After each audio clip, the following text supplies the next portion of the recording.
Dans l'inconscient collectif, séjour rime avec vacances. Pour nous, c'est plutôt axé avenir et rétablissement.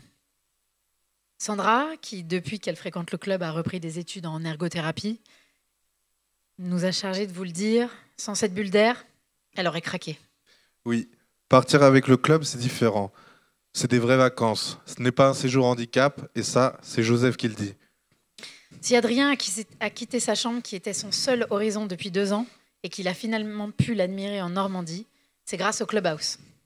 Yanis qui n'avait pas quitté Paris depuis 5 ans et moi qui ne serais pas partie en vacances en 2022. C'est dans ce genre de séjour que les choses se débloquent. Julien, par exemple, est devenu membre bénévole et gardien de gîte dans la forêt de Fontainebleau grâce à ces séjours. Moi, ça m'a permis de véritablement rencontrer le collectif, de me remettre aux randonnées. Les randos, je ne les rate pas. C'est une des activités qui me fait le plus de bien. On n'a pas les mêmes conversations autour d'un feu sous les étoiles en bord de mer. On vit autre chose. Et quand le gîte n'a ni réseau ni internet, on est pleinement dans l'instant présent. Ensemble et ouvert aux autres. Ces séjours font partie intégrante de l'association. Sans ces séjours, le club perdrait une partie de son âme. Avoir la possibilité de partir ensemble dans la bienveillance réchauffe les cœurs. Oui, aujourd'hui, pouvoir partir un week-end pour des personnes avec un handicap et peu de revenus, c'est un luxe que l'on peut rarement se permettre. Eh bien, le club nous le permet d'aller toucher du doigt.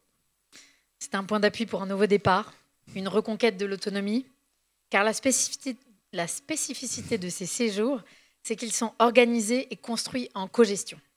Il faut parfois réapprendre le b.a.-ba. Il oblige à se projeter dans l'avenir et surtout à s'y confronter. Organiser un budget, réserver les transports, affronter à la fois l'extérieur et l'inconnu est un vrai défi pour certains. Organiser les activités sur place, les 3 repas quotidiens et les sorties. C'est aussi réapprendre à vivre avec le collectif et l'opportunité de tisser de vrais liens.